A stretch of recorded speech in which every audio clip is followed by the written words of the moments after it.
Good. All right, we're recording. Hello, everybody. My name is Thomas W. Timbrooks, and I'm running for the United States House of Representatives to represent Oregon's 6th Congressional District. My slogan is, make Oregon's 6th Congressional District America's greatest congressional district. That's like MAGA, but it's Moskdagkaga, which is, that's my own private little language or something. I don't know. Anyways, so yeah, I put these little shows on YouTube because I've got a budget of $0.00, and I like it that way. I want to keep it that way. I don't want to go. If I do end up going to Washington, D.C., I don't want to be owing anybody any money. But here's the unfortunate reality right now. I am not running as a Republican or a Democrat or an independent, or I am a write-in candidate. I'm just a write-in. So once you get your ballot, you're going to be like, this is my emotional support clipboard here. Once you got your ballot, you're going to be like, okay, House of Representatives, who do I want representing me? You got to fill it in, Thomas W. Timbrooks. That's what you're going to do, hopefully. I mean, if you want me representing you, that's what you'll do, okay? So anyways, so yeah, that's me. I am Thomas W. Timbrooks. I'm running for the United States House of Representatives for Oregon's 6th Congressional District. So I'm putting these videos together. And George Carlin said, never underestimate the power of stupid people in large numbers. Well, I say never underestimate the collective potential for tyranny and hypocrisy from strategically placed, ideologically indoctrinated politicians and the activists who enable them. Basically, whenever I look at Washington, D.C., I'm seeing a bunch of professional politicians that are up there, and I want to ask these people, what have you done for America? What have you done for the United States? The people who send you to Washington, D.C., what have you done for them? Because, we send the United States, the people of the United States, we work hard, we do all of our stuff, we pay our taxes. All that tax money goes straight to Washington, D.C., and they go ahead and spend it. What are they spending it on? I want to know that they're spending on stuff that benefits me, the American citizen, because the Fifth Amendment to the Constitution, the last part of it, down towards the last part, I think it is the very last part of the Fifth Amendment, it says nothing can be taken away from you for public use without just compensation, right? And just compensation for me is, well, if the government spends money on infrastructure, schools, fire departments, police department, road construction, bridges, things of that nature, things that we all use and all need, but none of us individually can pay for, that kind of thing. So as long as the government's taking care of all that stuff, then, I'm down with the government. Take care of all that stuff. Make it happen. It's a good thing that it happens and everything. But when we're paying for ridiculous, dumb stuff, that's just silly. So if I go to Congress, represent people of Oregon's 6th Congressional District, I'm going to make sure that we aren't supporting dumb, stupid things that we don't need to be supporting. And I'm going to make sure we support the things that we should be supporting, okay? And that's in the Constitution of the United States. The preamble to the Constitution is, we the people, in order to form a more perfect union, establish justice, ensure domestic tranquility, provide for the common defense, promote the general welfare, and secure the blessings of liberty to ourselves and our posterity, do ordain and establish this Constitution of the United States of America. So the Constitution is basically the roadmap. It is the process map that the government of the United States is going to use to ensure that all Americans get to enjoy the human rights. Our Declaration of Independence establishes that life, liberty, and pursuit of happiness are human rights. They are rights that every human being has, so it is up to our government to ensure that all the people living in America enjoy the rights to life, liberty, and pursuit of happiness. The Constitution is how we make that happen, okay? So So yeah, that's my belief system. That's my life philosophy. That's my political philosophy. So if you like that, vote for me. Just write my name in, Thomas W. Timbrooks, on the right in there. I'm going to write this guy in, Thomas W. Timbrooks. That's me. That's this guy. That's also, oops, dang it, got it, there we go. So the core values are limited government, local decision making, free market economy, fiscal responsibility, and personal liberty and responsibility. Those are core values of any conservative Republican, but those are my individual core values. That's what I believe in.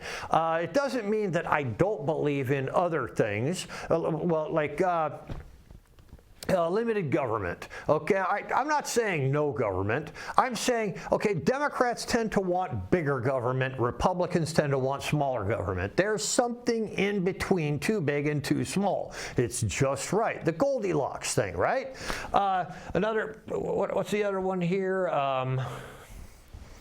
Local decision making. Yeah, great. Local decision making is fantastic until you get like a sheriff that's part of the Ku Klux Klan or something. Then you need centralized decision making, and that's fine too. Willing to compromise. There's something very effective in between local and federal decision making. We can compromise. And what else we got here? Free market economy. Free market economy is great, but the government has certain needs also. The people have certain needs. There are social programs that need to be created. And fine, let's have some social programs. Okay, I'm not completely against social programs. There's a compromise between no social programs and social programs. There's a compromise between free market and planned economy. So let's compromise. Let's meet in the middle. Meet in the middle, you know? And what else we got here? We got fiscal responsibility. Well, actually, the opposite of fiscal responsibility is not fiscal irresponsibility. It's strategic spending, okay? Like, back in the 1960s, most of the Republicans didn't like the idea of the space program.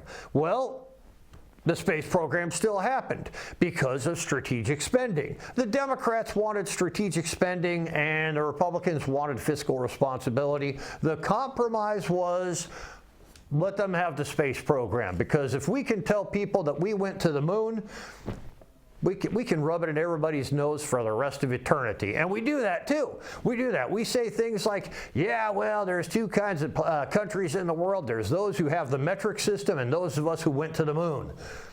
Which country are you from? So, what else we got? What else we got? Personal liberty and responsibility. Yeah, and that's another thing. You know, personal liberty. That's just me. There are other ways of looking at it. You know, from the Democrat point of view, the Republicans like the personal liberty and responsibility, and the Democrats prefer more of a approach where it's every citizen's civic duty to do certain things. And like I said, there's a compromise somewhere between the two extremes. There's a compromise. Okay, so that's the kind of person I am. Those are my core beliefs, but I'm willing to compromise, because here's the thing. Just because those are my core beliefs, that doesn't mean that they should be everybody's core beliefs. And I understand that. I could be wrong. I'm a human. I am not perfect. The only people who never do anything wrong are the people who never do anything at all. And I'm not the kind of person who never does anything at all. So I'm wrong all the time, you know? So I'm willing to compromise. I know I've made mistakes. I'm going to make more mistakes. But I will learn from my mistakes, and I will listen to other people. I will listen to the advice of other people, and I will always be willing to compromise in order to make progress. Okay? So those are my core beliefs. That's the way I feel. I always listen to other people, always willing to compromise. And that's where I'm at there. Okay? So let's go ahead and move on with this. Now, Now here I'm going to start the beginning of every show doing this thing, because here's the deal. Here's the deal now. A lot of people say the definition of insanity is doing the same thing over and over again and expecting different results. That's not the definition of insanity. Yeah, that's actually the definition of the scientific method. Okay, I'm a scientist, I'm an engineer, spent about 35 years of my life working as an engineer and scientist, semiconductor, automotive, aerospace, all over the place. I've been an engineer, manufacturing engineer, having a good time doing that stuff. And what we do in the engineering field is we do the same thing over and over and over again. And we anticipate results that change over time. This is called the statistical process control, and we look for any kind of variations. You have, what is it, natural variations and unnatural variations, something like that. Anyways, there are variations in the process, and we sit there watching the process. We do the process over and over and over again, and we watch for variations, and we say, this variation is caused because of this, this variation is caused because of this. And that's how we know how to fix the process. So if this is happening, great. If this happens, well, then we do this. If this happens, well, we do this. And you see, that's just process control, the scientific method, okay? Now, what this person is talking about, and let me get back to the slides, insanity is a mental condition that prevents a person from fully understanding the consequences of an action and distinguishing between right and wrong. That is the actual definition of insanity. While widely attributed to Albert Einstein, there is no evidence he ever said insanity is doing the same thing over and over again and expecting different results. The phrase likely originated in narcotics recovery literature during the 1980s, with 1983 usage in Rita Mae Brown's book Sudden Death, attributing it to a character named Jane Fulton. So it was actually from narcotics recovery literature and also from a book named Sudden Death. So boom, there you go. That's where you get the idea that insanity is doing the same thing over and over again and expecting different results, okay? So that's not the definition of insanity. You send me to Washington, D.C., I'm going to set those people straight. I'm going to be like, hey, look at this. This is the definition of insanity. And I'll do that too. I'll be like, because I actually look meaner than I actually look on screen here. I'm actually a pretty mean guy. Anyways, let's get back on here. AI and the future of Oregon's 6th Congressional District. Okay, so this presentation is going to be on artificial intelligence. Now, me being an engineer, being in a technology environment all the time, I will tell you this. AI is one of the greatest things that mankind has achieved. Artificial intelligence is going to help mankind in ways that we cannot begin to understand. Artificial intelligence as a tool will revolutionize human society. Human civilization will be changed in ways that we cannot possibly imagine right now. Okay, so let me start off with the slideshow. We can talk about this. Well, I'll talk to you about it. Artificial intelligence represents a turning point in human history. Its impact will be as significant as electricity, transportation, and the internet. AI is not just technology. AI is an information infrastructure system. And I've said this before, the most valuable commodity in the world is information, okay? Information, with the right information, a very few people can make a very big change. And that's what politics is all about. You see, politicians are professional information gatherers and users. The people up in Washington, D.C., they get a little bit of information. They say, oh, it's going to rain next Tuesday. Who will benefit from this information? These people will. So the politicians contact these people and say, it's going to rain next Tuesday. The people over here are like, great, thanks for telling me. Boom. And they make all kinds of money, prosperity, happiness, unicorn rainbows, and all that good stuff happen, okay? So that's the value. The value of information is that a little bit of good information utilized correctly can make a very big difference in civilization, to society, to people. And that's where politicians come in. Politicians gather and utilize information to maximize its impact. Okay? So that's what artificial intelligence is all about. Information. Gathering it, using it, and artificial intelligence will help us to predict the impact so that it can be maximized for positive potential. Okay? The most valuable commodity throughout history has always been information. Those who gather and manage information, politicians, shape outcomes. I just said that. Yeah.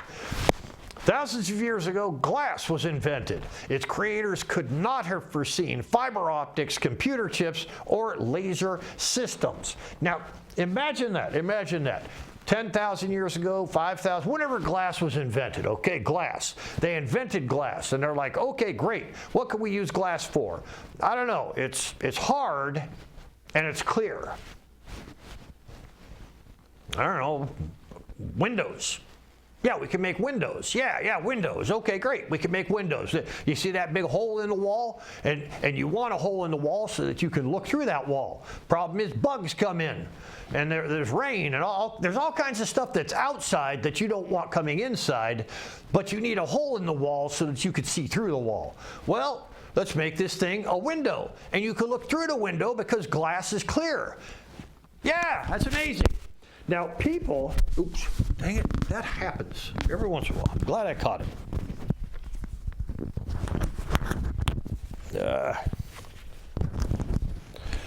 Okay, I'm going to try to keep this up here because it just keeps on doing that.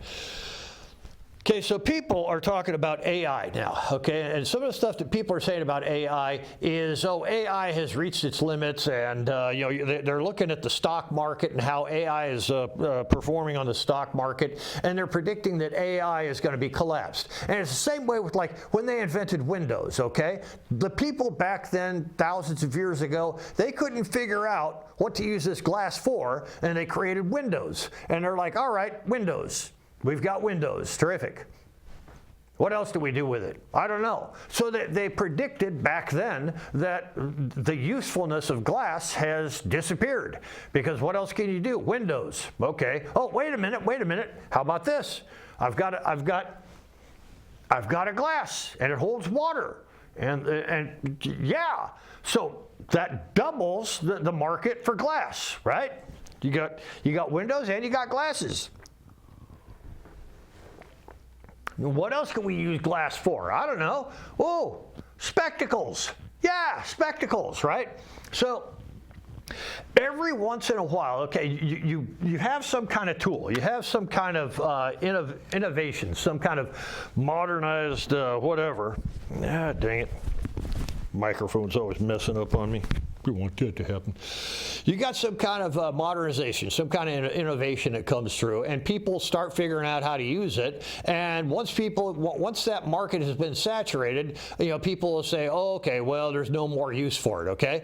And people keep on talking about AI, like the only purpose for AI is to create, I don't know, some kind of video. Here's a video of a spaceship. And here's a spaceman, and here's a video of something that looks like Bigfoot or something like that. That's not the only function of AI. AI is a fantastic tool, and people will find bigger and better uses for AI. These people who say that the AI market, the market for AI has collapsed and that there's no real use for AI, those are the same people who would look at glass 10,000 years ago and say, well, it's useless. Well, okay, we can make windows out of it, but that's it. The market has been saturated. It's the end of the usefulness of glass. Well, nowadays we've got fiber optic cable for communications. We've got semiconductors, all those microprocessors that you use, they are manufactured on glass. There's laser beams. Quartz is a silicon substance. A silicon oxide is kind of like glass, and it's used in clocks.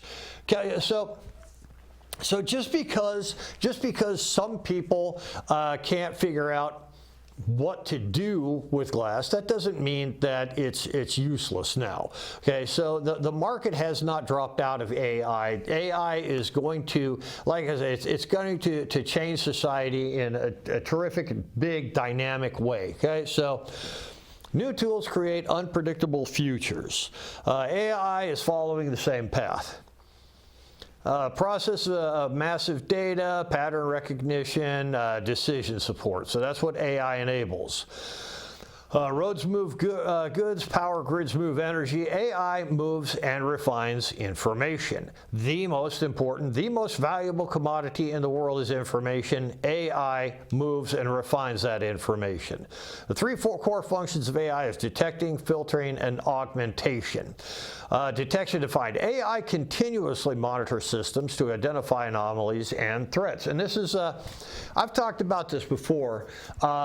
There's these little things called programmable logic controllers, little computers, you know, this big or maybe this big or whatever, different sizes. It's a little box, a little plastic box, got a microprocessor in it. It's a computer. Okay, it is a programmable logic controller, and what it controls is whatever you want it to control. If you've ever gone through an intersection, you see this big gray metal box over here on the side. Inside that big gray metal box are programmable logic controllers. They are programmable, so they are running a program. Now that program that they are running is corruptible. So what you got is AI that is going to monitor all the programs that are running to make sure they aren't corrupted. And that's what I'm talking about there with the point there, filtering, detection, and augmentation, okay? So AI continuously monitors systems to identify anomalies and threats. And this is where something I was talking about with those PLCs, most of the programmable logic controllers that are running America's infrastructure, you know, their traffic lights, telephones, water purification facilities, things of that nature. And there's a lot of PLCs in America controlling America's infrastructure. Most of whoa. 12 years old again. Most of those PLCs manufactured in China, and since they are programmable, there's always a chance that over there in China, they could have put some kind of malware, some kind of viral software in there so that the Chinese can operate a backdoor into the system. So the Chinese Communist government would, in fact, be irresponsible if they didn't engineer some kind of software backdoor into the programmable logic controllers that control America's infrastructure. So this is what I'm talking about by artificial intelligence is I already had a slide there. Malware detection, spyware identification, and cybersecurity monitoring. This stuff is going to keep us safe from any kind of malware or any kind of software corruption. And that's a big part of AI, and that's a big part of society right now, because the most important part of society is our data centers. We're building these great big data centers all over the place, and these things are going to be very, very important because, you know, it's not just your family photographs that are being stored there. I mean, we're talking about some very important data that's being stored there that could affect the economic future of the world. Okay, so these data centers are very important, very useful systems, and we're going to need AI to monitor them because information is just getting bigger and bigger and bigger. You know, we never want to forget anything, so we're always going to have some kind of backup, right? And that's the value of the data centers. That's the value of the data backup. So AI is going to be, you know, very important for there. It can protect power grids, water systems, manufacturing equipment. Okay, so the relevance to Oregon, the 6th Congressional District, includes semiconductor manufacturing and critical infrastructure. So semiconductor, Intel's a very big player out here. Yeah, Intel's a very big player out here, but we've got a lot of other companies, Analog Devices, Jurea. There's probably about 10 semiconductor manufacturing companies out here, and there's a lot of cottage industries that depend on them. Applied Materials, Lam Research, ASM Lithography, all these companies, they all depend on the data being uncorrupted, being protected, and so these are very important industries to pay attention to, and our critical infrastructure, of course. This is our power plants, our water purification, fire department, police department, all these things. The PLC is very important. In fact, these PLCs are actually put into ships like aircraft carriers, destroyers, and so forth. And let's say there is some kind of virus that has been put into the PLCs in one of the ships. Well, if you got an aircraft carrier, okay, here's an aircraft carrier and it's floating on the water.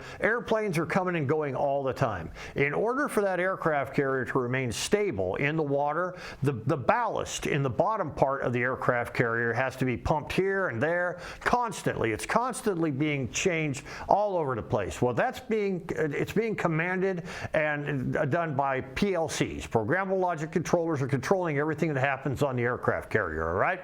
So let's say some bad country who doesn't like America decides, well, we're just going to sink America's Navy. They push a couple of buttons and boom, these PLCs start working backwards. So instead of pumping water over here, it pumps more water over here. Well, the ship starts listening to the side and it says, hey, we need more water over here. Well, instead of pumping it over there, it pumps more over here. And so it lists even further until that ship, boom, goes to the bottom of the ocean.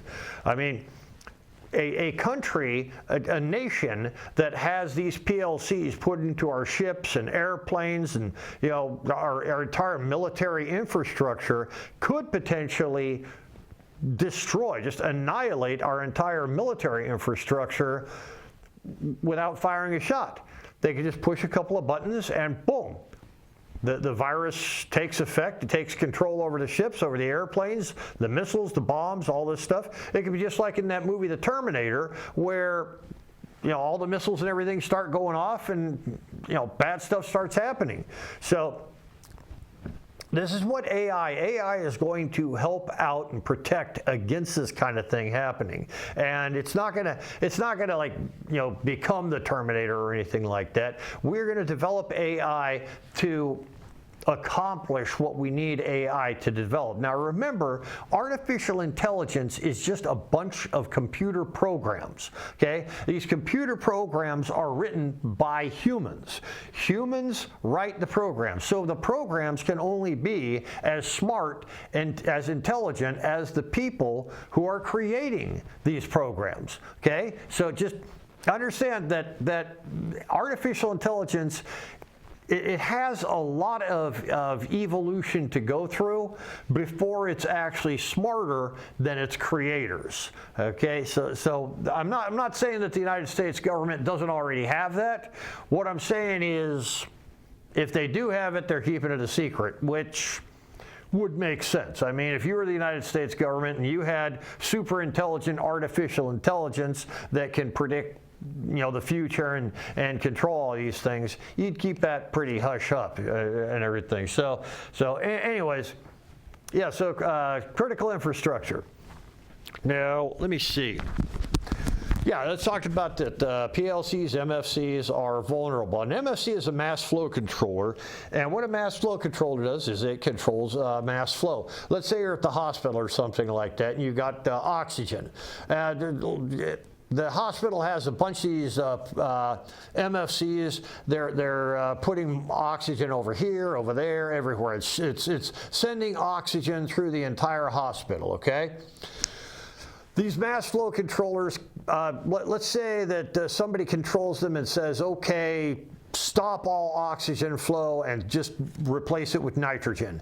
Everybody who's got an oxygen mask on is going to die from nitrogen poisoning because somebody somewhere pushed a button and said, aha, The software that we put into these mass flow controllers before we sent them to America, we're taking control of it now. Push the button, boom, everybody in the hospital dies, that kind of thing. That is the type of thing that artificial intelligence is going to protect us from, because artificial intelligence that we create will monitor all of the PLCs and MFCs and all the computer controllers that they have created, making sure that if they stop working properly, we can just take them offline. And that is, that's one of the things that AI can possibly do. So AI can monitor and protect these systems in real time. Yeah, there you go. National security connection. Let me see. Protecting infrastructure equals protecting national sovereignty. And by infrastructure, what I mean, of course, like I was saying before, fire department, police department, schools, sewage, fresh water, and so forth. All these things, traffic control, going through stoplights and everything. Imagine this. Let's say all of the clean water, the water purification facilities started running backwards.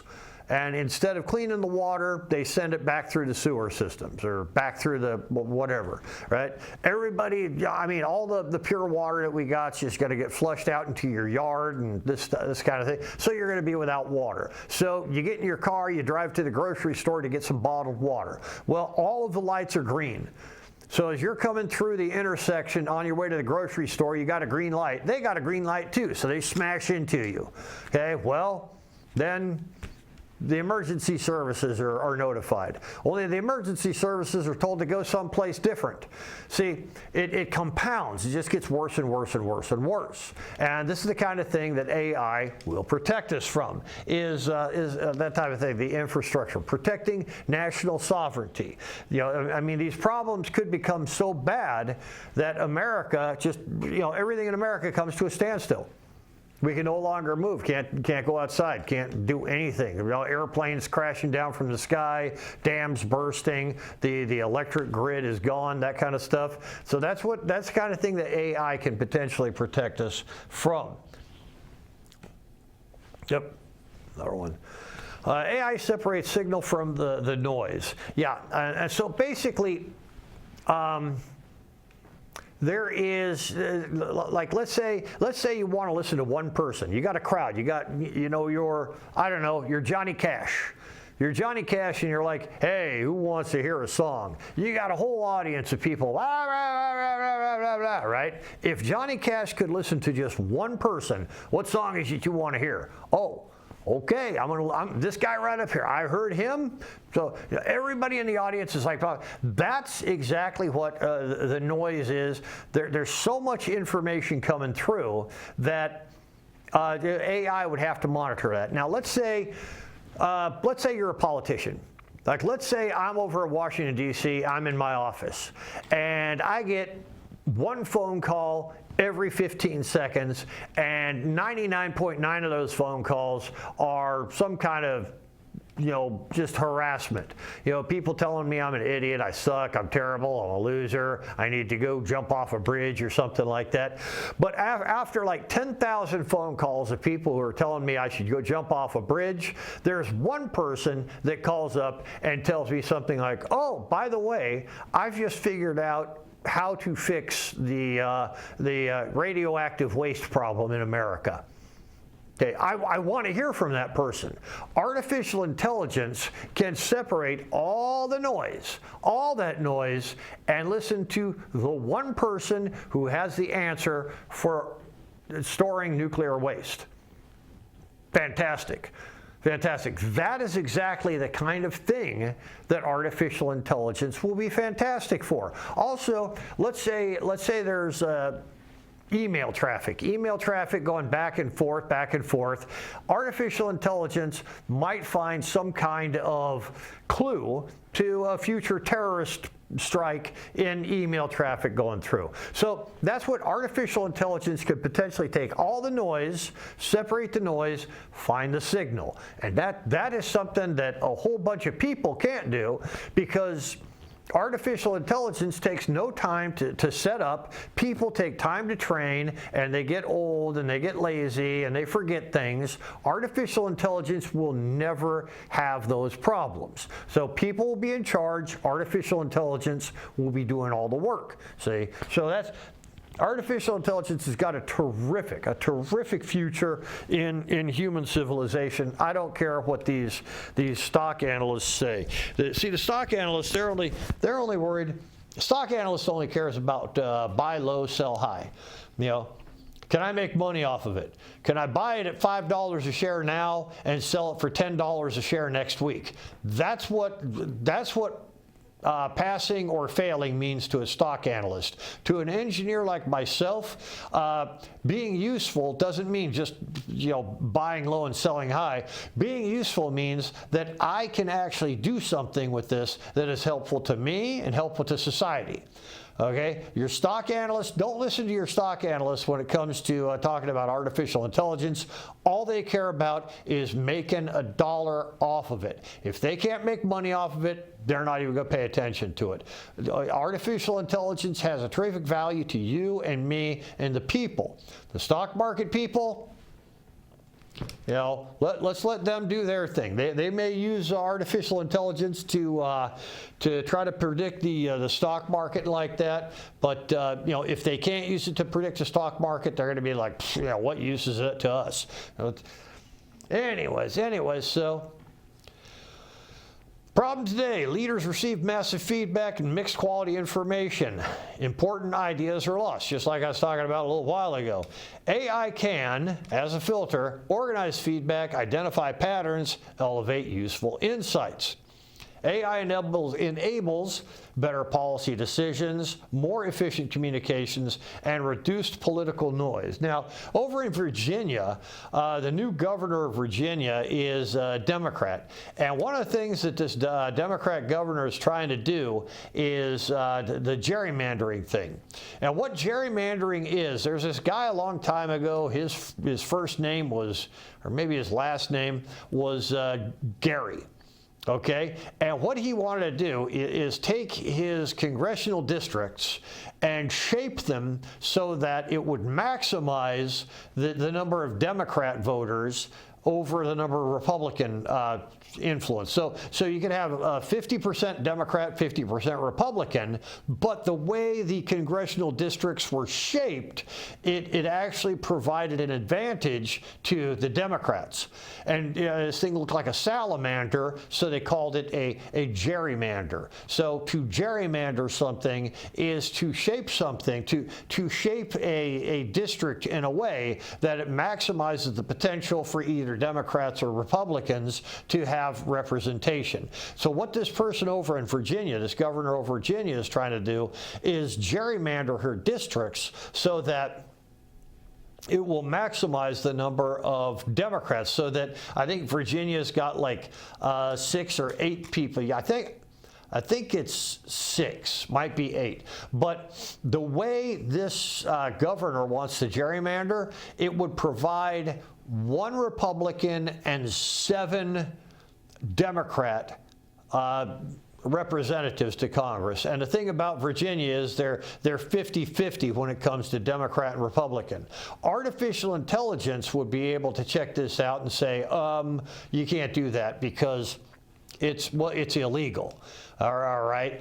There is the way the Constitution is set up. The Constitution requires representation from the state according to the population, and requires the state to divide up. Well, actually, the states are divided up into congressional districts in a way that is prescribed by the state, but the Constitution doesn't actually say it has to be any specific way. The 10th Amendment to the Constitution says if the Constitution doesn't specifically state it, then it's up to the states. So what the states have done is they created this law that says that the states, in order to maximize the potential for minority and majority influence, because we are a constitutional republic. We aren't a simple democracy. In order to maximize the effects that the representation of minority as well as majority voters, the districts will be drawn up in a way that it actually it creates more of a 50-50 kind of representation. So yeah, what she's doing is she's trying to do something that is against the Virginia Constitution, and it's actually against the best interests of the people, because it's going to take away the 50-50 representation. So yeah, that's what artificial intelligence will help in detecting. And that's basically what happened was, people saw this happening and they were alerted to it, and people say, hey, wait a minute, this is happening. That could not, I mean, she could have got away with it like 100 years ago, because communication is so bad. But anyways, this is the kind of thing that artificial intelligence can be used for, is to monitor the interactions of people, to ensure that those people don't do anything that's illegal or immoral or unconstitutional. So yeah, better policy decisions, reduce political noise, more efficient communication. Citizens can submit ideas, AI organizes and prioritizes them. So like I said, if you get citizens out there that leaving messages on my answering machine, and all of them are telling me to go jump off a bridge, but one of them is saying, hey, I got the cure for smallpox or whatever, then I want that message. I want to talk to the person that's going to help. I don't want to talk to these 99.9% of the people who are just crazy, leaving bad messages on my machine. No. So anyhow, the results of better filtering. Higher quality decisions lead to improved trust and increased participation. And what that means is, you, the voter, most people are not going to leave messages on an answering machine about how I should go jump in a lake or whatever. Most people out there, they empower the government to make decisions for them. Okay, so they trust. They have this high level of trust for the government, and they want to participate as well. So artificial intelligence will allow for a higher level of trust by allowing for a higher level of organization, better feedback, separating the wheat from the chaff kind of thing. This is what AI can do to help society to build and make better decisions. Augmentation by AI enhances human decision making. So basically, like I said before, information is the most valuable commodity in the world. But the thing is, one person cannot remember everything that has ever happened. So let's say I've got artificial intelligence, and I say, hey, artificial intelligence, can you tell me about a situation like this that has happened at any time in the past, and tell me what they did to fix it? Artificial intelligence will come up with 15, 20, maybe 100 different instances where exactly the same thing happened and what they did to fix it. So I can make a much, much better decision without even deliberating for any period of time. I can be like, okay, Napoleon tried this back here, Washington tried this, Madison did this, and all these, oh yeah, Lenin, Stalin, all these people did this stuff, and this turned out badly, and this turned out good, so we're going to try this today because it worked out 50 years ago, 100 years ago, 200 years ago, 300 years ago, 600 years ago. Always worked out, so we're going to try it again today. That's what artificial intelligence will help out with decision making, so that one person can do as much research in 5 minutes as 100 people could do 20 years ago. 20, 30, 50 years ago, you had the Dewey Decimal System and all this stuff, and like that. Well, nowadays, you've got every book that has ever been written in some database someplace. So if I ask, hey, in Dostoevsky's book, The Idiot, there was a character named Anna, and Anna said something. What was it that Anna said? Artificial intelligence, bam, she said this, that, and the other, and more than likely blah, blah, blah, and yada, yada, and she meant this. Fantastic. I mean, I have read these books, but I don't have instant recollection for all of the stuff that was ever said by everybody. Artificial intelligence does, and because artificial intelligence can do that stuff, helps out in the decision-making process. So, boom, that's a fantastic thing there. Identify logical inconsistencies, simulate outcomes, and provide structured analysis. And that's what I'm talking about there. See, artificial intelligence can do all this stuff, and it can guide the decision-making process in a better way. And this is what's it's not being taken advantage of, and this is why I think that an engineer, a scientist, should go to Washington, D.C., because I could take advantage of all of the wonderful technology that is presenting itself nowadays. When I worked over at Intel, I worked with the marketing department for a while. And one of the things, and this was just a few years ago, I mean, artificial intelligence was already creating pictures of people. You could put Elon Musk playing basketball and stuff like that. And the marketing department at Intel was still using models and photographers and setups and lighting and all this stuff. And I showed these people in our marketing department, look, you paid $50,000 to have these models and sets and all this stuff done. I get on the computer and click, click, click, click, click. 15 seconds goes by. I have got all of this stuff, and it looks better than anything you could have created in the real world. See, that is the kind of understanding of technology that I bring to Washington, D.C. And some of the people who are candidates who are running along with me for my website, I've got those little codes. You scan the code, and it takes you right to my YouTube site. I'm like, hey, why don't you guys put these on your business cards? Oh, I don't have a YouTube site. Why don't you have a YouTube site?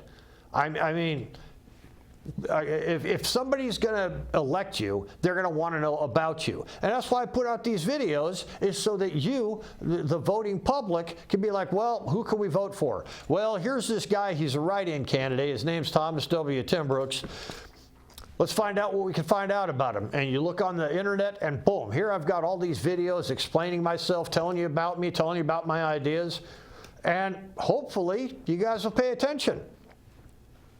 If you do, you figure out, all right, this guy, he knows what he's doing. I can't really figure out anything else about anybody else, so may as well vote for him. That's my hope anyway. That's my hopes. Anyways, yeah, does not replace leaders, it strengthens leaders. And that's what I'm saying is, ultimately, it is a leader's purpose, a leader's function, to develop an attitude. A leader needs to create an environment where people's attitudes reflect the most constructive and most positive kind of attitude for the environment. Okay, and this is ultimately what a leader does. Now, if a leader has access to all the information that AI can provide, then that leader can make decisions that are going to benefit his people and benefit the environment. So it will not be as difficult for a leader to create an environment and change people's attitudes with AI as it would without. Something that would have taken generations, 100 years ago, would take minutes now. Okay, so that's another thing about AI. So these people who say AI is going to collapse and it's reached its limit, don't listen to those people. They don't know what they're talking about. Okay, so AI acts as a thinking partner, improving clarity and reasoning, and just like I said, it does. I mean, Very important to have this stuff around. Clarity, the clarity and the reasoning. I get on ChatGPT all the time. In fact, just today I was asking ChatGPT something. I asked ChatGPT, hey, look, sorry, man, I got all this talking. I talked to ChatGPT. Well, I didn't talk to you. I typed it in. I said, ChatGPT, and my whole idea, I heard about this gerrymandering thing, and I was like, wouldn't it be smarter to just get rid of all the congressional districts in a state and let everybody in the state vote for who they wanted to? Because if the majority of the state wants these 2, 3, 4, 6, 8 people going to Congress, then the people of the state can do it. Well, here's the problem, is that most states are not like a homogeneous group of people. They're not all well-educated. They're not all ignorant. They're not all black or white or Hispanic. And the minority voice in a constitutional republic, the minority voice is just as important as the majority voice. So, this is what AI told me. AI told me is the reason that these congressional districts are created the way they are is to provide an even distribution of representation to everybody, as even as possible. Now, if they are created incorrectly or irresponsibly, then one side, like the Democrats, might have 90% of the voice, while they only have 50% of the people. Only 50% of the people in the state are Democrat, but they've got, like in Oregon, 50% of the people in Oregon are Republican, 50% are Democrat. But we have 6 representatives that go to Congress. One of them's Republican, and 5 are Democrat. Now, that makes no sense at all. So, the government of Oregon really needs to get into redrawing those district maps so that we can have a little bit more equality in the voting. We should have 3 Republican and 3 Democrats going to Washington, D.C. That's just, that's the way the state is. That's the way the districts should be created. And that's what I'm talking about here with a thinking partner to improve clarity and reasoning. Final decisions must always remain with humans, and which is, that's the thing about that. One of the ideas I have for Oregon's 6th Congressional District, there is a robot company, and I've talked about these people before. They're in Oregon's 6th Congressional District. Now, the border protection down at the United States-Mexican border is fantastic, but it needs to be patrolled. So my whole idea is, let's let robots patrol these. And one human can be in charge of watching, 6 robots. We got 6, maybe 10 robots. Let's say you got one human, and this human is watching these 10 robots remotely.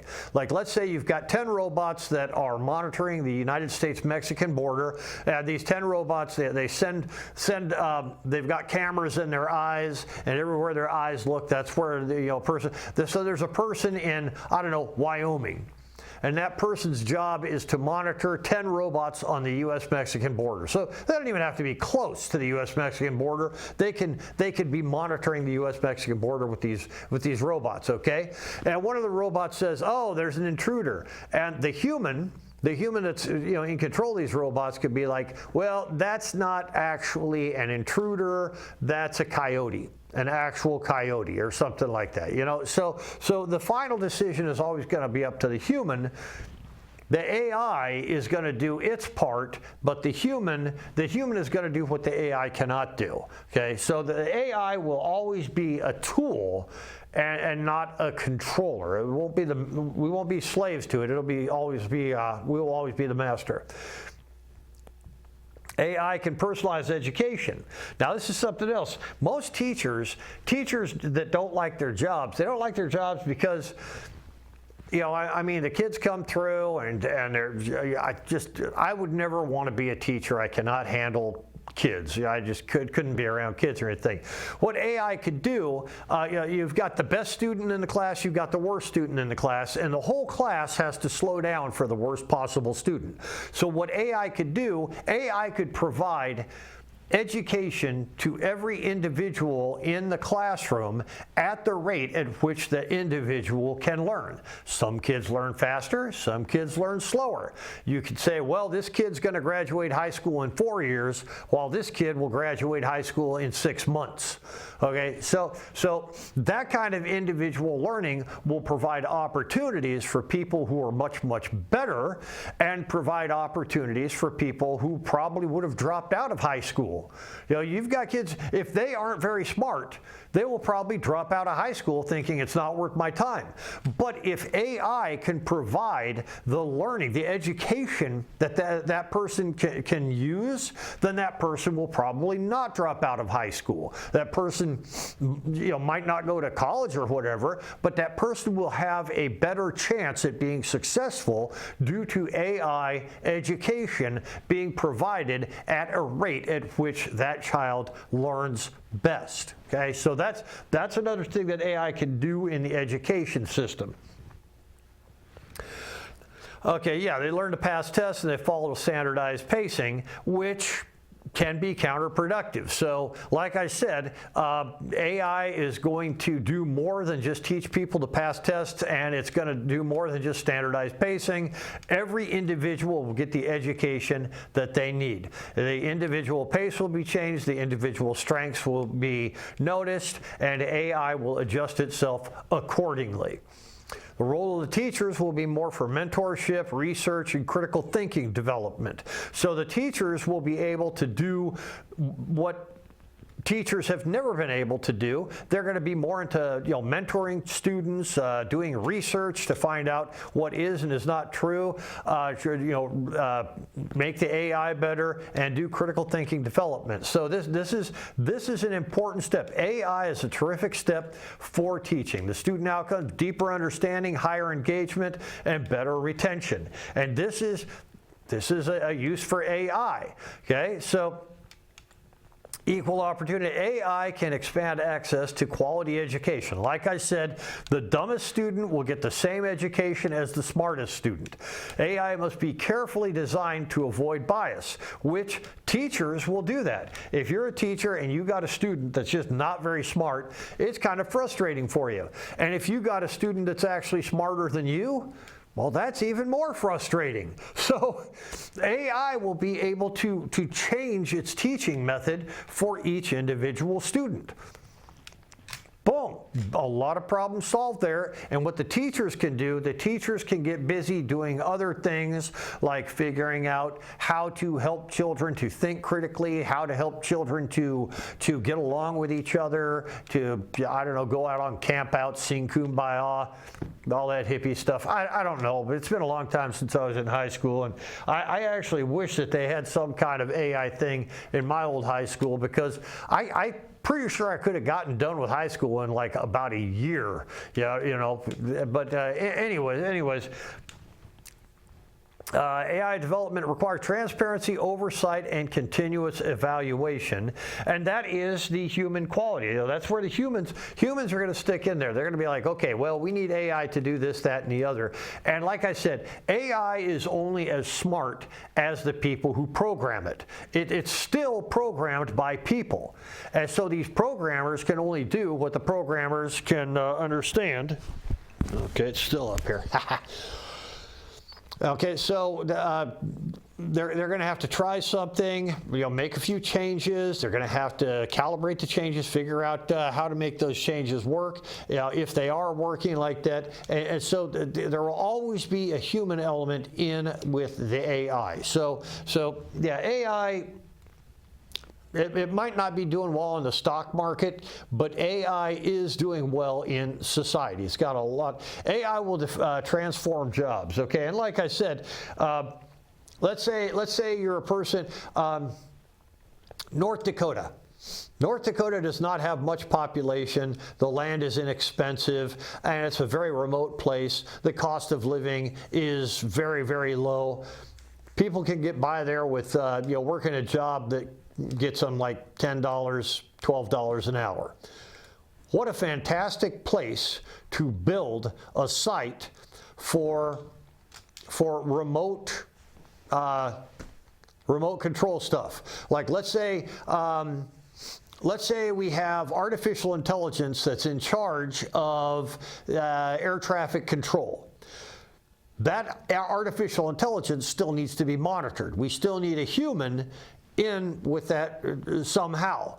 Well, that could be done in North Dakota. Somebody who's making $15 an hour in North Dakota, living like a king, because in North Dakota, $15 an hour is going to get you a nice house, a big chunk of land, nice car, and all that good stuff. And let's say the air traffic control is being done in Los Angeles. Okay, well, if you want air traffic controllers to be working in Los Angeles, you're going to have to pay $50, $60, $100, $80 an hour or whatever. You're going to have to be paying a lot of money to these air traffic controllers in Los Angeles. Well, they could all move to North Dakota, live a nice life. They're making less money, but their money goes further in North Dakota. That kind of thing. So it's going to transform jobs, which is a good thing. So these transforming of jobs is going to be a good thing for some. It's going to be a bad thing for other people. But most people are going to like it. Automation may displace some roles, and that's another thing. Okay. A long time ago, the tallest building you'd find in a city is about 5 floors. And it's not that they couldn't build the things taller, it's just that nobody wanted to go up 6, 8, 10, 15 flights of stairs.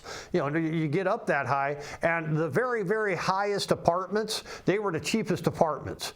And if you had a 6 or 8 or 10-story building someplace, you would try to rent out that upper level apartment, and people would be like, "No, I don't want to live there. I don't want to work there." No, get lost, man. I want the ground floor, right? Well, they created elevators, and the elevators would take people up and down easily. But those elevators needed a technician to run the elevator because, the elevator, okay, right there, and boom, you're just even with the floor. Nobody falls down when they go. Okay, so you had the elevator operators, right? Well, nowadays, you just push a button, and the elevator takes you to your floor. You don't have elevator operators anymore, all right? Automation took away jobs of elevator operators, but those elevator operators, they found jobs someplace else. I mean, if your whole job is this, let's face it, you're going to be replaced by a button at some point. But that's just, you will find a job someplace else, and AI will be able to train you to do that job someplace else. So AI is going to take away some jobs, but the people with those jobs, they'll be able to do something else. Okay? So anyways, new roles will emerge: AI maintenance, data analysis, and infrastructure support. So boom, these people who operated the elevators, they did infrastructure support, they still worked. Local workforce strategy, invest in community colleges, technical training, workforce transition programs. And that's a great thing about AI, is that AI can develop training programs for these people. You can go to a community college and you can get the type of education that would only be available at Harvard or Princeton, Stanford, one of the Ivy League colleges. That's a great thing about AI, is that AI can monitor what, let's say you've got the best teacher in the world, the greatest teacher in the world, here, that person right there, okay? AI can monitor that person, figure out what that person's doing right, and bring those teaching methods to every community college in America, to every high school in America. And you, the student, you would be getting an Ivy League education, or what would have been 100 years ago considered an Ivy League education, for the price of a community college. Wouldn't that be great? I think so. Yeah. So Okay, so Oregon can lead in semiconductor technology and AI integrated manufacturing, which we've got the infrastructure to do that. AI adoption can increase productivity, create high-value jobs, and that's something Oregon can lead in. And AI can improve government efficiency, resource allocation, and policy outcomes. Imagine this. Imagine this. You tell AI, here's what I want you to do, AI. I want you to figure out a way that Oregon congressional districts can be created so that we have 6 congressional districts, and each one of those districts is a continuous district, and each one of those districts has a 50-50 split of Democrats and Republicans. Artificial intelligence could do that.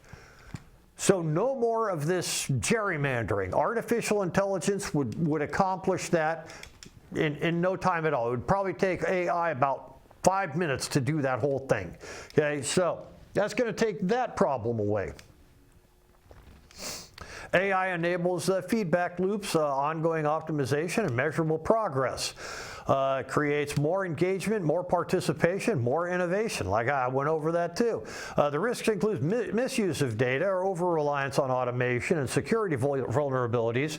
But let's face it, we already have that kind of stuff now. And AI will also be able to protect us from those things. So, you know, that's just whenever they invented the shovel.